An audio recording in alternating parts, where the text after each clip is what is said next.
Hello friends, स्वागत है आप सभी का आपके अपने channel target for judiciary selection में। आप सभी के समक्ष हम फिर से लेकर आए हैं AIB 19 के लिए AIB 11 का सॉल्व पेपर। तो प्लीज़ आखिर तक बने रहेगा इस वीडियो में हमारे साथ। आइए शुरुआत करते हैं। आज की वीडियो का फर्स्ट क्वेश्चन है, शब्द जो है ओम्बड्समैन ये कहाँ से लिया गया है? तो यह देखिए, शब्द जो है ओम्बड्समैन ये लिया गया है स्वीडिश प्रशासन से। पहले का राइट ऑप्शन है ए वाला।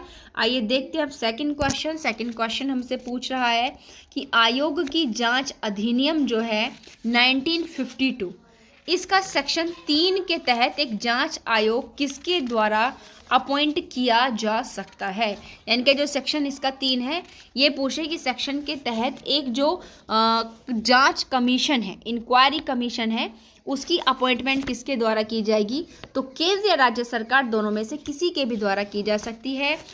सही उत्तर है ए वाला। तीसरा क्वेश्चन है कि सूचना प्रौद्योगिकी अधिनियम कब अधिनियमित किया गया था? तो ये क्या पूछ रहे हैं कि जो हमारा है information technology act was enacted इन 1988 2000। तो इसका क्वेश्चन आप लोग जानते हो आंसर। ये हमारा एक्ट जो है 2000 ईस्वी को जो है इनेक्टेड किया गया था। चौथा क्वेश्चन है, भारत सरकार ने 2000 में जो इंफॉर्मेशन टेक्नोलॉजी एक्ट है पारित किया था, इसका मेन उद्देश्य क्या था? ई कॉमर्स के लिए सभी लेन देन के लिए कानूनी मंजूरी प्रदान करना, सरकार को सभी दस्तावेजों के इलेक्ट्रॉनिक फाइलिंग को सुविधाजनक बनाने के लिए, साइबर अपराधों को दंडित करने के लिए भारतीय दंड संहिता भारतीय साक्ष्य अधिनियम में संशोधन करना। तो इसके सारे ही ये पर्पस से इसको तैयार किया गया था। चौथे का सही उत्तर है डी वाला।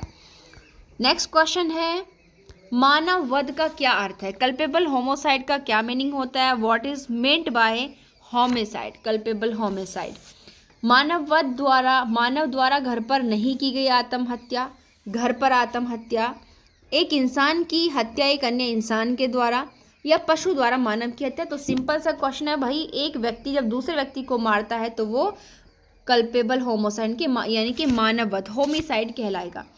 नेक्स्ट क्वेश्चन पूछा गया है, क्वेश्चन नंबर 6 है, जो ही कह रहा है कि खाद्य या पेय का अपमिश्रण एक दंडनीय अपराध है। कौन कहाँ से सेक्शंस के अकॉर्डिंग? यानी कि आईपीसी के सेक्शन 200 जो 6 वाला क्वेश्चन है 272 से 273 जो ये सेक्शंस हैं, ये खाद्य या पेय के अपमिश्रण की बात करते हैं। यानी कि अडल्ट्रेशन ऑफ फूड और drink is a punishable offence 272 to 273। सी है छठे का उत्तर सही। सातवां आ रहा है हमारा कि आईपीसी के तहत भारत सरकार के खिलाफ युद्ध लड़ने के लिए अधिकतम सजा क्या दी हुई है? क्या पूछ रहे हैं कि भारत सरकार के विरुद्ध? तो यहाँ पर देखिए 147 जो हमारा आप प्रेजेंट टाइम में बीएनएस के अंदर दिया हुआ है, एंड 121 जो आईपीसी के अंदर था, यहाँ पर इसकी मेन सजा है आजीवन कारावास या डेथ पनिशमेंट। बट इनके अकॉर्डिंग जो है यहाँ पर अलग अलग चीज़ें जो 7 क्वेश्चन में इन्होंने अलग अलग कर दी है। भारत सरकार के खिलाफ युद्ध लड़ने के लिए अधिकतम सजा पूछे इन्होंने, मैक्सिमम तो देखिए यहाँ पर मृत्युदंड है। ठीक है, क्वेश्चन नंबर 7 का जो है डी सही है, डेथ सेंटेंस पनिशमेंट है। क्वेश्चन नंबर है नेक्स्ट 8 वाला हमारा, जो इलेक्शन से रिलेटेड है कि चुनाव से संबंधित अपराध क्या है आईपीसी में मूल रूप से पेश किए गए थे। देखिए आईपीसी में तो ये मूल रूप से पेश नहीं किए गए थे, आईपीसी में तो ये संशोधन के माध्यम से प्रस्तुत किए गए थे। नेक्स्ट क्वेश्चन पूछा गया है 9 वाला, रूपा बजाज बनाम केपीएस गिल जो है ये एक प्रसिद्ध फेमस केस था, मतलब सुप्रीम कोर्ट का। इस डिसीजन में क्या कहा गया था? ठीक है, तो यह देखिए जो रूपा बजाज बनाम केपीएस है, ये एक महिला के सम्मान को चोट पहुंचाने से संबंधित जो है केस था। 9 का सही उत्तर है सी वाला। ठीक है, 9 का राइट ऑप्शन कौन सा है? सी, कि ये रूपा बजाज वाला। और ध्यान रखिएगा, मैंने पहले भी कई बार कह चुकी हूँ कि केसेस की एक लिस्ट बना लीजिएगा सबकी, आप लोगों को फायदा होगा। तो और trace the modesty of a women इससे संबंधित है। नेक्स्ट क्वेश्चन है 10, कृष्ण गोपाल बनाम मध्य प्रदेश राज्य मामला किससे संबंधित है? तो कृष्ण गोपाल बनाम मध्य प्रदेश का जो मामला है वो ध्वनि और वायु प्रदूषण से संबंधित है। 10वें का सही उत्तर है सी, यानी कि वाटर एंड नॉइज पॉल्यूशन से संबंधित है। क्वेश्चन नंबर 11 अब बात करता है कि वकील के लिए सजा क्या है यदि बार काउंसिल के स्थापित निष्कर्षों में गड़बड़ है। यानी कि बार काउंसिल ने जो मतलब अपने कंक्लूजन जो दिए हुए अगर उनमें मिस्टेक होती है तो एक एडवोकेट के लिए क्या पनिशमेंट हो सकती है। 11 हमसे पूछ रहा है जुर्माना लग सकता है, उसका नाम रोल से हटा दिया जाएगा, या फिर उसके अभ्यास को, प्रैक्टिस को निलंबित कर दिया जाएगा। तो ये ऑल ऑफ द अबव सारा ही यहाँ पर उत्तर सही है। 11वें का सही उत्तर है डी। नेक्स्ट हमसे पूछा है, क्वेश्चन नंबर है 12 कि स्टेट बार काउंसिल के ऑर्डर से पीड़ित होने पर कहाँ अपील कर सकते हैं। भाई अगर स्टेट बार काउंसिल के ऑर्डर से पीड़ित हो तो फिर भारतीय bar council, Indian bar council में जो है वहाँ पर किया जा सकता है। 12वें का सही उत्तर है सी। ठीक है, नेक्स्ट क्वेश्चन पूछा गया है 13 वाला कि अधिवक्ता अधिनियम का कौन सा अनुभाग अधिवक्ताओं को दुराचार के लिए सजा देता है। तो यहाँ पर देखिए 13वें का बी है। और आप ये भी जानते हैं ये क्वेश्चन कई बार आ चुका है कि अगर एडवोकेट्स मिसकंडक्ट करते हैं तो उसके लिए पनिशमेंट कहाँ है, 35 के अंतर्गत दी हुई है। क्वेश्चन रिपीट हो चुका है, मैं बातें आपसे बार बार कहती हूँ। अगर आप नहीं सुनते हैं, प्रीवियस ईयर के क्वेश्चन सोल्व नहीं करते हैं और उन क्वेश्चंस को रीड आउट नहीं करते हैं डायरेक्ट से, तो आप लोगों की सबसे बड़ी मिस्टेक होगी। क्वेश्चन नंबर 14 कह रहे हैं कि एडवोकेट एक्ट का सेक्शन 24 जो है वो किससे संबंधित है। तो अधिवक्ताओं की योग्यता जिन्हें बार में एनरोलमेंट किया गया है, तो बिल्कुल सही है, सेक्शन 24 इससे ही संबंधित है। और मोस्टली ये क्वेश्चन भी जो है कई बार रिपीट हो चुका है। 15 क्वेश्चन है कि कामगार का क्षतिपूर्ति अधिनियम के तहत चोट के लिए मददगार मुआवजे की सीमा तय करता है। यानी कि अगर किसी कर्मचारी को चोट लग जाती है तो उसके लिए उसका जो मामला उसे जो मुआवजा यानी कि कंपनसेशन मिलता है वो किसके अकॉर्डिंग तय होगा। तो यहाँ पर देखिए वो कंपनसेशन उसको जो चिकित्सा परीक्षण उसका होगा और साथ ही साथ उसको जो चिकित्सा प्रमाण पत्र मिलेगा उनके अकॉर्डिंग तय किया जाएगा। 15वें का है डी आंसर सही। क्वेश्चन नंबर 16 हमारा आता है कि श्रमिक मुआवजा अधिनियम 1923 की धारा 23 के ही अकॉर्डिंग आयुक्त के पास क्या क्या पावर्स होंगी। तो यहाँ पर देखिए क्वेश्चन नंबर 16 में पूछ रहे हैं कि ये जो हमारा सेक्शन 23 है वर्कमैन कंपनसेशन एक्ट के अकॉर्डिंग, तो यहाँ पर जो है ये आयुक्त के पास कौन सी पावर है। जो पावर एक न्यायालय की होती है वही पावर्स यहाँ पर कमीशन की होगी। क्वेश्चन नंबर 16 का ए सही उत्तर है। नेक्स्ट क्वेश्चन हमारा पूछा गया है 17 वाला जो है कि औद्योगिक विवाद अधिनियम 1947 का उद्देश्य क्या है। 17वां क्वेश्चन हमसे पूछ रहा है भाई कि ये जो हमारा इंडस्ट्रियल डिस्प्यूट एक्ट है 1947, ठीक है, इसका ऑब्जेक्ट क्या है। औद्योगिक शांति, आर्थिक न्याय देना, नियोक्ता और कर्मचारियों के बीच जो है एक सामंजस्यपूर्ण रिलेशन बनाने के, to create harmonious relation between employer and employee, to prevent illegal strike और लॉकआउट etc, यानी कि जो अवैध हड़ताल तालाबंदी को रोकना है। तो 17 का सही उत्तर है डी। तो बिल्कुल ये इसके सारे के सारे ऑप्शन सही हैं। 18 क्वेश्चन कह रहा है कि औद्योगिक वाद अधिनियम, ये भी इसी से पूछा जा रहा है कि इंडस्ट्रियल डिस्प्यूट एक्ट 1947 की जो सेक्शन 2 क्यों है उसमें किस चीज़ को डिफाइन किया गया है। तो स्ट्राइक को वहाँ पर डिफाइन किया गया है, हड़ताल स्ट्राइक को वहाँ पर जो है डिफाइन किया गया है 18 के अंदर, ध्यान रखिएगा। ठीक है, नेक्स्ट आता है क्वेश्चन नंबर 19 जो कह रहा है कि लैंड एक्विजिशन एक्ट जो है कब से प्रभावी हुआ है। तो 1 मार्च 1884 से जो है ये प्रभावी हुआ है, ध्यान रखिएगा। कुछ क्वेश्चन डायरेक्ट भी पूछ लिए जाते हैं। 20वां क्वेश्चन है भूमि अधिग्रहण अधिनियम के तहत कृषि योग्य भूमि का क्या अर्थ है। यानी कि जो लैंड एक्विजिशन एक्ट है इसके अंतर्गत जो कृषि योग्य भूमि है वो कौन सी होगी। Under the land acquisition act the arable land means, यानी कि कृषि योग्य भूमि का मतलब यहाँ पर क्या है, देखिए आवासीय उपयोग के लिए जो भूमि होगी वो, व्यावसायिक उपयोग के लिए जो भूमि होगी वो होगी, या फिर खेती के लिए। तो भाई कृषि योग्य का तो सीधा सा मतलब है जो खेती के लिए यूज़ की जाती है। रेक्टिफिकेशन यानी कि जो किसके लिए यूज़ की जा रही है, यूजफुल फॉर कल्टीवेशन। नेक्स्ट है क्वेश्चन नंबर 21 IT एक्ट के तहत धारा 154 किससे संबंधित है।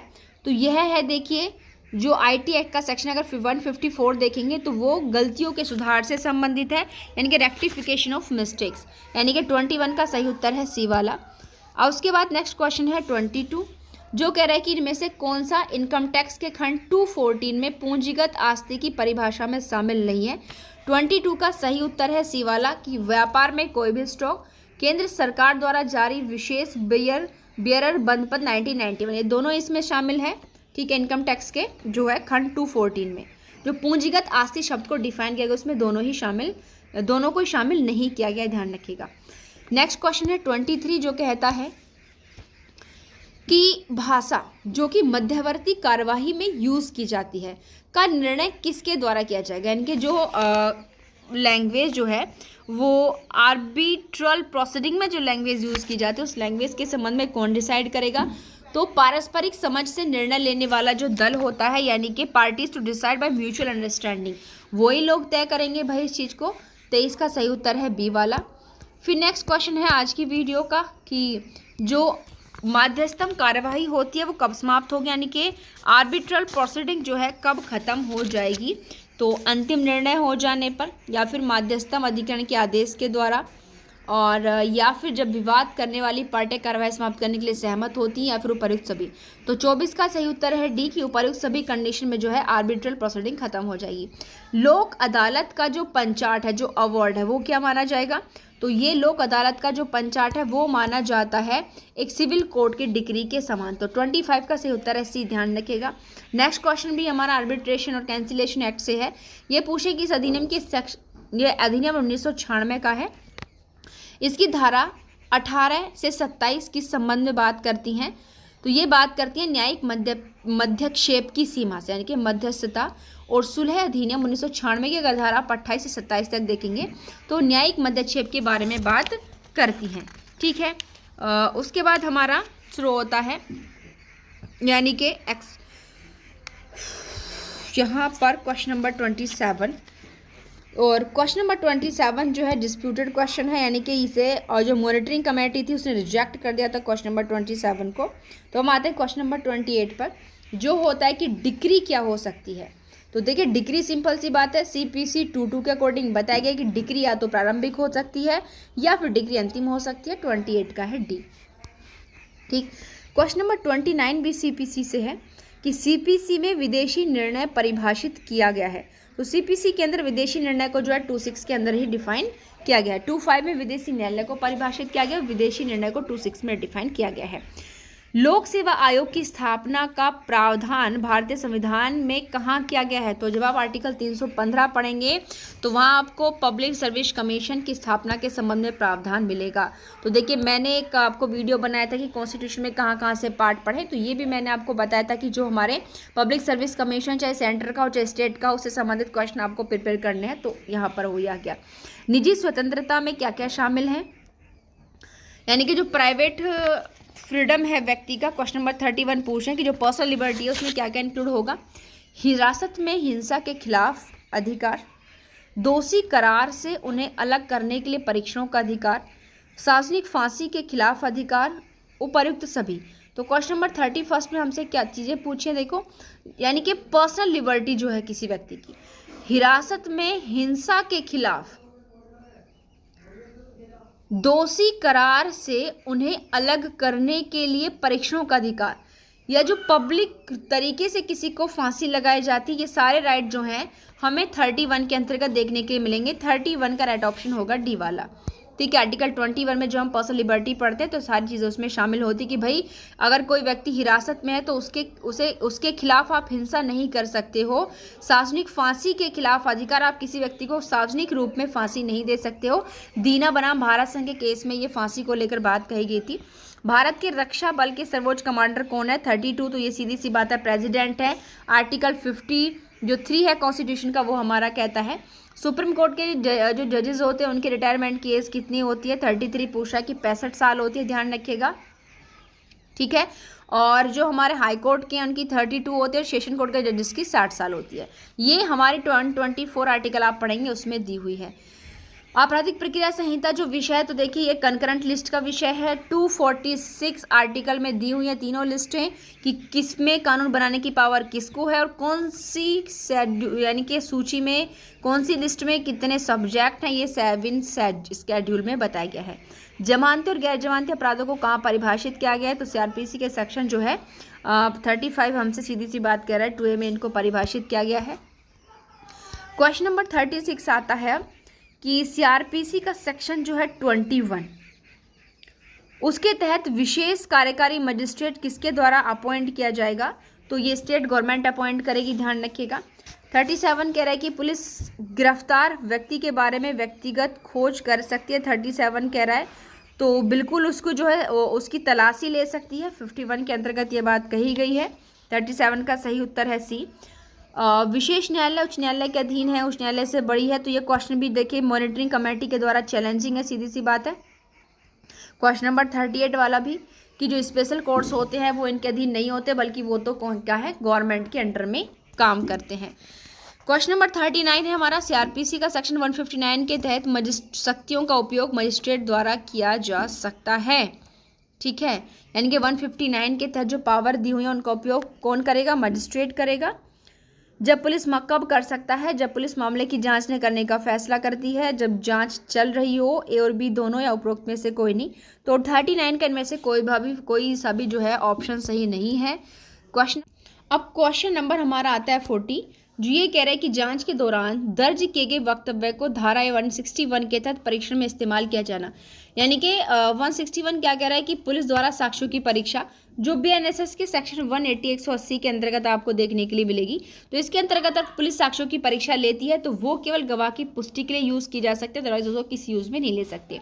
नेक्स्ट आता है क्वेश्चन नंबर 41, जो कहता है कि फर्स्ट जुडिशियल मजिस्ट्रेट या सेकंड जुडिशियल मजिस्ट्रेट द्वारा अपराध का संज्ञान लेने की शक्ति प्रदान की जाती है। यानी कि धारा 173 के अंतर्गत आपराधिक प्रक्रिया संहिता में या आपराधिक प्रक्रिया संहिता की धारा 190 के तहत। यानी कि हमसे कहना चाहते हैं कि जो मजिस्ट्रेट जो कॉग्निजेंस ले सकता है वो कौन से सेक्शन के अंदर कॉग्निजेंस ले सकता है। तो यहाँ पर आप लोग जानते हैं कॉग्निजेंस जो है यहाँ पर इसका राइट ऑप्शन है बी वाला, यानी कि 41 का सही उत्तर है बी, 190 है। अगर हम यह बीएनएसएस देखें, भारतीय नागरिक सुरक्षा संहिता, तो उसको सेक्शन 210 में जो है मजिस्ट्रेट कॉग्निजेंस ले सकता है। और साथ ही साथ मैं ये भी बता दूं कि जो सेकंड जुडिशियल मजिस्ट्रेट कॉग्निजेंस लेगा वो तभी लेगा जब उसको चीफ जुडिशियल मजिस्ट्रेट के द्वारा कॉम्पिटेंट कर दिया जाता है। और 3 ग्राउंड पर ये ले सकते हैं, देखिए यहाँ पर, या तो पुलिस रिपोर्ट वाले मैटर्स में, या फिर परिवाद वाले मैटर्स में, या फिर ऐसे मामले जो पुलिस अधिकारी से किसी अदर पर्सन से इन्फॉर्मेशन लेगा, फिर सो मोटो पर भी जो है यहाँ पर कॉग्निजेंस लिया जा सकता है। नेक्स्ट क्वेश्चन है हमारा फिर सीआरपीसी का, कि सीआरपीसी में आरोपों में वृद्धि या परिवर्तन जो है किया जा सकता है। यानी कि जो अगर एक बार न्यायालय के द्वारा चार्ज फ्रेम कर दिया गया है तो क्या फिर उस आरोप में परिवर्तन किया जा सकता है। तो देखिए बिल्कुल आरोप में परिवर्तन जो है किया जा सकता है, ऐसा प्रावधान हमारे सीआरपीसी के सेक्शन 216 में कहा गया है। हाँ जी, अगर आरोप लगा दिया गया है तो उसमें भी चेंज कर सकते हो, वृद्धि या परिवर्तन कर सकते हैं। सीआरपीसी का सेक्शन 216 इस चीज़ को कहता है। और बीएनएसएस का सेक्शन 239 यानी कि 239 इसको कहते हैं, यानी कि बीएनएसएस 216 और सीआरपीसी 216 और बीएनएसएस 239 इस बात को कहता है आरोपों में वृद्धि या परिवर्तन कब कर सकते हो, मजिस्ट्रेट ने निर्णय जब सुना दिया, नहीं सुनाया उससे पहले, यानी कि न्यायालय के निर्णय सुनाए जाने से पहले किसी भी समय आरोप में परिवर्तन या परिवर्धन किया जाएगा। और साथ ही साथ वो परिवर्तन या परिवर्तन जो भी है वो उस अभियुक्त को पढ़कर सुनाया जाएगा और समझाया भी जाएगा, ये भी बात ध्यान रखिएगा। नेक्स्ट क्वेश्चन हमारा स्टार्ट होता है एविडेंस एक्ट से, कि भारतीय साक्ष्य अधिनियम का सेक्शन 59 से 60 के तहत मौखिक बयान का तात्पर्य क्या है। यानी कि हमसे सबसे पहले तो आपको ये बता दूं क्वेश्चन नंबर 43 भी जो है ये हमारा चैलेंजेबल है, मॉनिटरिंग कमेटी के द्वारा ऑब्जेक्शन है, रिजेक्ट कर दिया गया था क्वेश्चन को। बट यहाँ हमसे पूछ क्या रहे हैं, पूछ रहे हैं कि 59 और 60 में जो मौखिक साक्ष्य हैं, जो कि हमारा 54 एंड 55 हो चुका है, इनके 54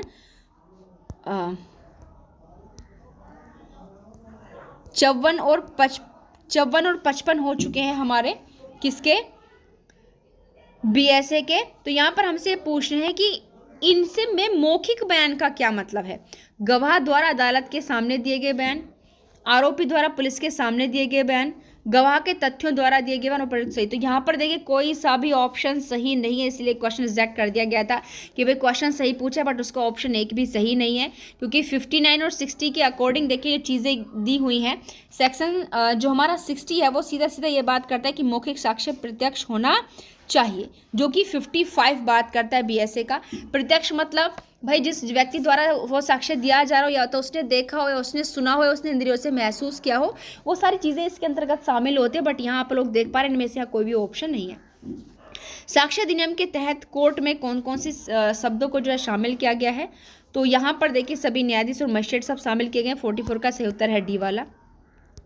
नेक्स्ट क्वेश्चन है 45, ये कह रहे हैं कि इलेक्ट्रॉनिक रिकॉर्ड की सामग्री की स्वीकार्यता के प्रावधानों के अनुसार साबित हो सकता है।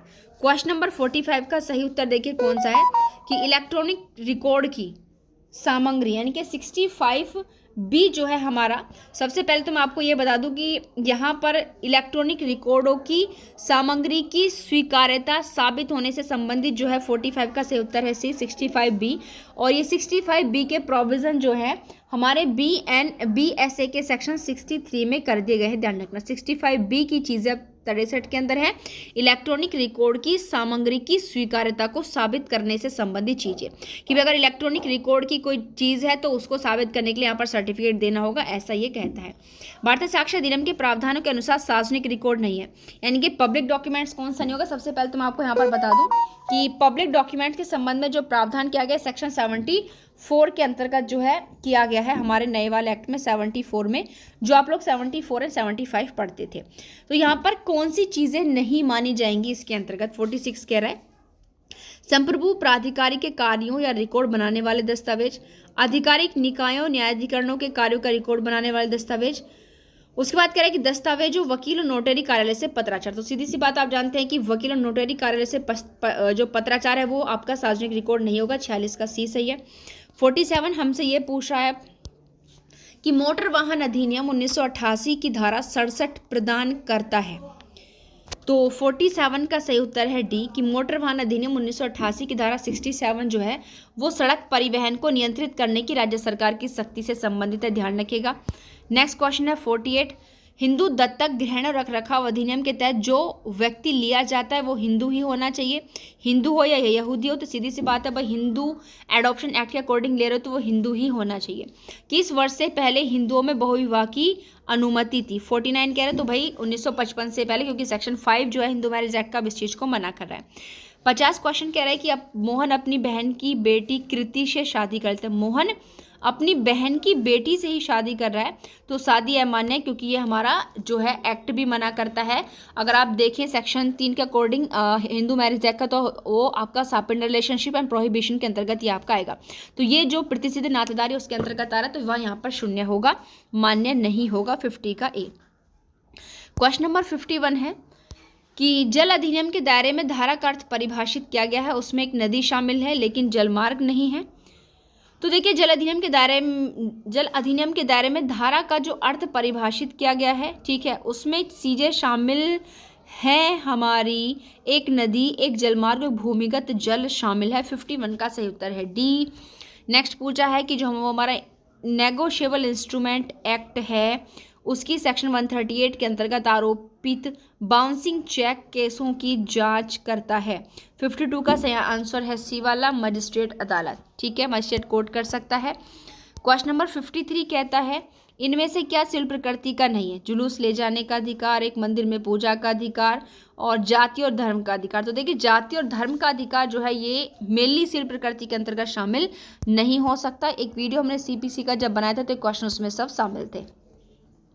एक मुकदमे में जहां अनुशासन का सिद्धांत लागू होता है, मुकदमा बर्खास्त करने के लिए उत्तरदायी है, मुकदमा रोके रखने के लिए उत्तरदायी है, ए और बी उपरोक्त में से कोई नहीं। तो 54 कह रहा है कि एक मुकदमा जहां अनुशासन सिद्धांत लागू होता है, मुकदमा बर्खास्त करने के लिए उत्तरदायी है। 54 का सही उत्तर है ए।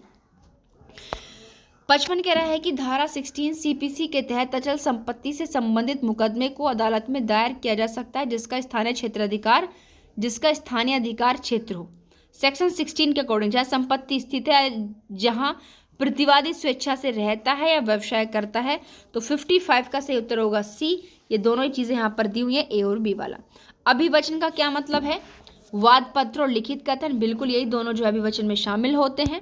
क्वेश्चन नंबर 57 है एक लिखित बयान दर्ज करने में विफल रहने पर सीपीसी के 8वें ऑर्डर रूल 10 के तहत कोर्ट क्या कर सकता है? किसी आदेश को पास कर सकती है। अगर लिखित बयान वो दर्ज करने में विफल रहता है तो निर्णय को खारिज कर सकती है, एक बार में फैसला घोषित करने के लिए उपरोक्त में से कोई भी नहीं। तो 57 का सही उत्तर है डी, कुछ भी कर सकती है। स्पेसिफिक रिलीफ एक्ट की कौन सा धारा जो है गवर्नमेंट के खिलाफ मामला दायर करने से रोकती है? तो सेक्शन 6 सरकार के खिलाफ बताते हैं कि आप सरकार के खिलाफ वाद दायर नहीं कर सकते हैं, एक्सेप्शन आ जाता है। पेटेंट एक्ट एक कानून कब बना? 59 पूछा है तो 1970 में। ये देखिए छोटे छोटे क्वेश्चन आ जाते हैं। कौन सा एक मौलिक अधिकार नहीं है? एकत्र होने का अधिकार, संपत्ति का अधिकार। तो बहुत सिंपल क्वेश्चन आप लोग देख पा रहे हो, संपत्ति का अधिकार अब फंडामेंटल राइट नहीं है। क्वेश्चन नंबर 61 कह रहा है मेनका गांधी मामले में क्या देखा गया था कि पासपोर्ट जब्त करना सही था। तो बिल्कुल आप लोग समझ पा रहे होंगे, चारों ऑप्शन में सही है सी वाला कि विदेश जाने का अधिकार 19(1)(a) के दायरे में है, लेकिन पासपोर्ट की जब्ती कानून के अनुसार नहीं है। तो यहाँ पर 61 में सही उत्तर चीज़ें सी वाले के अकॉर्डिंग देखी गई हैं। नेक्स्ट हमारा क्वेश्चन है 62, जो ये कह रहा है कि 62 है अबाध संचलन के अधिकार पर उचित प्रतिबंध लगाया जा सकता है, यानी कि जो हमारा फ्रीडम का अधिकार है उस पर कैसे कैसे रेस्ट्रिक्शन जो है लगा सकते हो, 62 कहना चाहता है। तो 62 के अकॉर्डिंग तो आम जनता के हित में, राजनीतिक तो महिलाओं की सुरक्षा के हित में लगा सकते हो, बाकी ये कोई ग्राउंड नहीं है 62 के अकॉर्डिंग। इनमें से क्या संविधान के आर्टिकल 19 का दावा कर सकता है? कौन कर सकता है भाई? 63 कह रहा है एक कंपनी कर सकती है, एक निगम कर सकता है, एक नागरिक। तो यहाँ पर देखिए नागरिक ही कर सकता है 19 में, और ये लोगों को थोड़ी ना वो वाली फ्रीडम दी जाएगी। सेक्शन 64 कह रहा है कि किसी भी व्यक्ति को किसके लिए मजबूर नहीं कर सकते? एक अभियुक्त होने के लिए, गवाह होने के लिए, खुद के खिलाफ गवाही देने के लिए, सत्यतापूर्ण गवाही के लिए। तो सिंपल है भाई, आर्टिकल 22 कॉन्स्टिट्यूशन का कहता है किसी व्यक्ति को 20 कहता है किसी भी व्यक्ति को उसके खुद के खिलाफ गवाही देने के लिए आप बाउंड नहीं कर सकते हो। 65 है इंदिरा साहनी बनाम भारतीय संघ लोकप्रिय रूप में किस तरह से जाना जाता है? तो ये देखिए 65 मंडल आयोग के नाम से फेमस केस और रिजर्वेशन के हर सेक्शन में मिलेगा। ठीक है, किस केस के परिणाम के कारण झुग्गी निवासियों को फायदा मिला है? 66 कहता है तो ओल्गा टेलिस वाला की आजीविका जीवन जीने के लिए व्यक्ति को जो आजीविका है कमाना जो है वो भी आर्टिकल 21 के अंतर्गत सम्मेलन के आजीविका का अधिकार भी आर्टिकल 21 के अंतर्गत जो है एक मौलिक अधिकार है। ये ओल्गा टेलिस के केस में कहा गया तो झुग्गी निवासियों को इसमें फायदा मिला था। 67 कह रहा है एक सार्वजनिक कंपनी को बनाने के लिए जरूरी लोगों की संख्या कितनी होनी चाहिए? तो एक सार्वजनिक कंपनी को बनाने के लिए 7 लोग होने चाहिए। पहले अगर आपने मेरी वीडियो देखी हुई तो एक क्वेश्चन पहले भी आ चुका है। क्वेश्चन नंबर 68 है कि एक निजी कंपनी के रूप में जल्द से जल्द अगर व्यापार शुरू करना है तो क्या प्राप्त यहाँ पर देखिए करना होगा? निगमन का प्रमाण पत्र, इनके रजिस्ट्रेशन का सर्टिफिकेट लेना होगा। 69 है कि निम्न में से कौन गारंटी की संविदा के लिए ज़रूरी नहीं है, यानी कि जब वो गारंटी की जो कॉन्ट्रैक्ट होता है उसमें क्या चीज़ें ज़रूरी है? 3 दलों की सहमति। जवाब ये ज़रूरी नहीं है, ये पूछे ध्यान रखिएगा। जवाबदेह होने के लिए प्रतिभूति के विशिष्ट वादे, देयताएं कानूनी रूप से लागू करने योग्य, केवल एक अनुबंध का होना। तो देखिए यहाँ पर केवल एक कॉन्ट्रैक्ट नहीं होता, ये आप चीज़ें ध्यान रखें, बाकी सब शामिल होते हैं। क्वेश्चन नंबर 70 कहता है कि एजेंट शब्द को भारतीय अनुबंध अधिनियम में किस अनुभाग के तहत परिभाषित किया गया है? 70 कहना चाहता है तो ये एजेंसी शब्द को इंडियन कॉन्ट्रैक्ट एक्ट के सेक्शन यहाँ पर 182 के अंतर्गत आता है। 71 है कि बैंकिंग कारोबार में अधिकतम संख्या में जो बैंक का कारोबार होता है उसमें कितने लोगों की भागीदारी जरूरी होती है? तो 10 लोग। ध्यान रखें क्वेश्चन 71 का कि जो बैंकिंग वाला बिजनेस होता है उसमें अधिकतम जो है इतने लोग होने चाहिए 10। ठीक, एक व्यक्ति जो गारंटी देता है उसे क्या कहेंगे? 72 पूछ रहा है भाई, जो गारंटी देता है उसे प्रतिभूति कहा जाता है, प्रतिभू कहा जाता है व्यक्ति को, और जो गारंटी उसने दी उसे प्रतिभूति कहा जाता है। ठीक है, नेक्स्ट क्वेश्चन हमारा 73 जो कह रहा है कि इनमें से कौन सा सामान के बारे में एक अवैतनिक विक्रेता का अधिकार नहीं है? क्वेश्चन नंबर सेक्शन नंबर 73 हमसे यहाँ पर देखिए पूछा जा रहा है।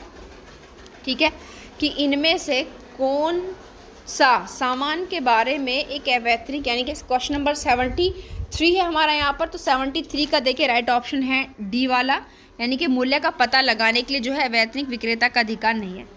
क्वेश्चन नंबर आता है हमारा 74, विशिष्ट राहत अधिनियम की धारा 36 से 42 क्या प्रदान करती है? यानी कि एसआरए के सेक्शन 36 से 42 तक में क्या दिया हुआ है 74 में? तो इंजेक्शन के बारे में ही चीज़ें दी हुई हैं, बहुत मोस्ट इंपॉर्टेंट है। 75 है कि एक जनहित याचिका किसके तहत दायर की जा सकती है? 75 ने पूछा है तो आर्टिकल 226 और 32 के अंतर्गत ही तो आप पीएल दायर कर सकते हैं, जो एसपी गुप्ता बनाम भारत संघ के केस में इंक्लूड की गई थी। क्वेश्चन नंबर 76 है कि एसपी गुप्ता बनाम भारत संघ में सुप्रीम कोर्ट ने क्या फैसला किया था? 76 में आप लोग देख पा रहे हो, न्यायाधीशों के स्थानांतरण से संबंधित केस था, बहुत फेमस केस है ये। ठीक है, और इसी में पीएल को भी इंक्लूड किया गया था। सुप्रीम कोर्ट एक जनहित याचिका जिसे कमलनाथ मामले के रूप में जाना जाता है में क्या चीज़ें शामिल की गई थी? 77 का तो 77 का सही उत्तर है बी, सार्वजनिक ट्रस्ट का सिद्धांत इसमें इंक्लूड किया गया था कमलनाथ के केस में। विशाखा बनाम राजस्थान राज्य का केस 78 सभी जानते हैं, वर्क प्लेस पर सेक्सुअल हरेसमेंट, ये केस भी कम से कम दूसरी से लगभग तीसरी बार यहाँ पर अब रिपीट हुआ है। क्वेश्चन नंबर 79 है कि न्यायालयों को मुआवजे का अधिकार विशिष्ट राहत अधिनियम की किस सेक्शन में प्रदान किया गया है, यानी कि जो कोर्ट है उन्हें मुआवजे का अधिकार, तो सेक्शन 79 का सही ऑप्शन है बी, सेक्शन 21 के अंतर्गत, यानी कि कोर्ट्स को जो मुआवजे का अधिकार है एसआरए के किस सेक्शन में है, 21 में। नेक्स्ट है इंडियन एविडेंस एक्ट के हस्तलेखन का प्रावधान किसके द्वारा प्रूफ किया जा सकता है, विशेषज्ञों के अकॉर्डिंग, एक व्यक्ति के साक्ष्य से जो लिखावट से परिचित है, तो बिल्कुल दोनों ही जो हैं इसको कर सकते हैं, ठीक है, अगर जो परिचित है या फिर जो हैंडराइटिंग एक्सपर्ट होगा। 81 कह रहा है कि भारतीय साक्ष्य अधिनियम का सेक्शन 26 में क्या कहा गया है, पुलिस हिरासत में किसी व्यक्ति द्वारा किया गया कोई भी बयान स्वीकार्य नहीं है। पुलिस हिरासत में, बिल्कुल पुलिस हिरासत में किसी व्यक्ति द्वारा किया गया बयान स्वीकार्य है, एक मजिस्ट्रेट की साक्षात उपस्थिति में बयान स्वीकार करने योग्य है, तो बिल्कुल ये दोनों ही चीज़ें यहाँ पर जो है ऑप्शन नंबर सी इसका जो है सही है, बिल्कुल डी वाला। और 23 में पढ़ने के लिए मिलेगा आप लोगों को BSA। साक्ष्य शब्द का अर्थ है, इसमें क्या क्या शामिल होंगे, मौखिक सबूत, कागजी सबूत, या फिर अदालत के निरीक्षण के लिए इलेक्ट्रॉनिक रिकॉर्ड, तो सारी चीज़ें जो है इसके अंतर्गत शामिल होंगी। 82 का सही उत्तर है डी। 83 में अब हम लोग आते हैं कि ट्रेडमार्क एक्ट 1999 का सेक्शन 21ZB किस शब्द को परिभाषित करता है, 83 का बी, व्यापार चिन्ह को, ट्रेडमार्क को। 84 एक महिला के सम्मान को चोट पहुंचाना आईपीसी के किस सेक्शन के अकॉर्डिंग दंडनीय है, 84 सेक्शन 354, यानी कि 74 आईपीसी में पढ़ने के लिए मिलेगा। भारतीय दंड संहिता का सेक्शन 463 किस अपराध के साथ जुड़ा हुआ है, 85 में क्या चीज़ें दी हुई हैं, तो 85 में देखें जो है फोर्जरी से संबंधित सेक्शन हमारा आता है आईपीसी। आईपीसी में आपराधिक धमकी को किस सेक्शन में बताया गया है, तो आपराधिक धमकी देखिए 86 आप लोग जानते हैं, 503 से 506 तक आती है। टॉर्ट शब्द जो है किस भाषा का शब्द है, 87 कहता है, तो टॉर्ट शब्द जो है वो लैटिन शब्द है, क्योंकि मोस्टली ये जो हमारे थोड़े लीगल लैंग्वेज वर्डिंग है सारे टॉर्ट के हैं, तो सॉरी लैटिन वर्ड हैं। टॉर्ट में विकृत दायित्व क्या है, क्वेश्चन नंबर 88 है कि जो टॉर्ट शब्द है उसमें विकृत दायित्व का मतलब क्या है, एक व्यक्ति आमतौर पर अपने स्वयं के गलत कार्य के लिए उत्तरदायी है, ठीक है, एक व्यक्ति दूसरे व्यक्ति द्वारा किए गलत कार्य के लिए उत्तरदायी है। तो देखिए टोर्ट में विकृत दायित्व का मतलब होता है जब कोई व्यक्ति दूसरे के द्वारा किए गए काम के लिए लायबल होता है, जैसे नौकर के काम के लिए मालिक, बट कुछ कंडीशंस यहाँ पर अराइज की गई है। 89 है कि उपभोक्ता संरक्षण अधिनियम 1986 की धारा 21F के तहत किसी भी गलती, अपूर्णता या कमियों से माल के संबंध में दोष का मतलब क्या है यहाँ पर 89 में, तो ये सारे आएंगे। देखिए दोष के अंतर्गत गुणवत्ता और मात्रा में कमी, शक्ति में, पवित्रता मानक में कमी, सभी आएंगे, डी सही है। इनमें से कौन सा दैवी घटना की श्रेणियों के अंतर्गत आता है, तो देखिए तूफान, चक्रवात, तो ये टोर्ट का क्वेश्चन है 90 का, बिल्कुल ये सारे ही चीज़ें हमारे दैवीय डिवाइन इंसिडेंट के अंतर्गत आएंगे। इनकम टैक्स एक्ट कब पारित हुआ, 91 कह रहा है, तो ये बी में 1961 का एक्ट है, ध्यान रखिएगा, सही उत्तर है बी 91 का।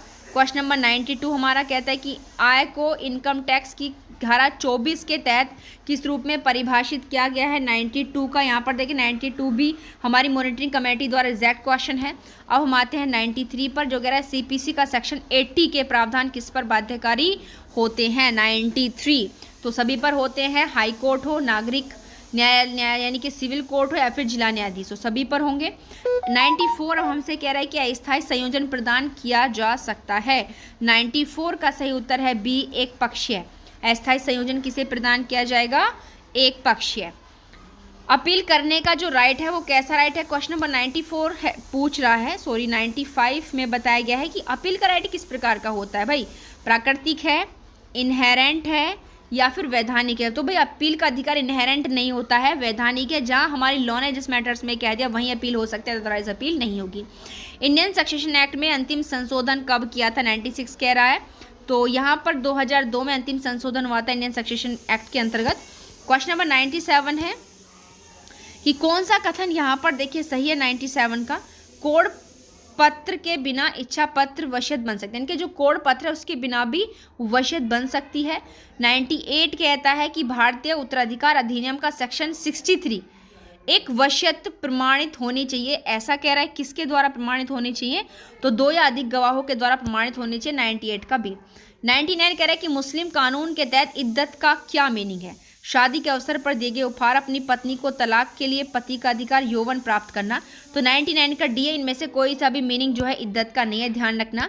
ईसाई विवाह अधिनियम के तहत किसी भी जिले के लिए विवाह रजिस्ट्रार किसके द्वारा अपॉइंट किया जाएगा? जो हमारा ईसाई विवाह अधिनियम उसकी बात कर रहे हैं, तो राज्य सरकार अपॉइंट करेगी। देखिए, इद्दत का मतलब क्या होता है कि जब किसी मुस्लिम महिला का पति मर जाता है या फिर वो डिवोर्स ले लेती है, तो वहाँ पर ऐसी कंडीशन में अगर उसका डिवोर्स होता है तो 3 महीने, अगर तलाक होता है तो 4 महीने 10 दिन की जो इद्दत की अवधि होती है। इद्दत की अवधि का मतलब होता है कि एकांत में रहना, महिला किसी से भी उसमें बिल्कुल नहीं मिल सकती है, किसी भी अदर पुरुष से, बाहरी पुरुष से नहीं मिल सकती।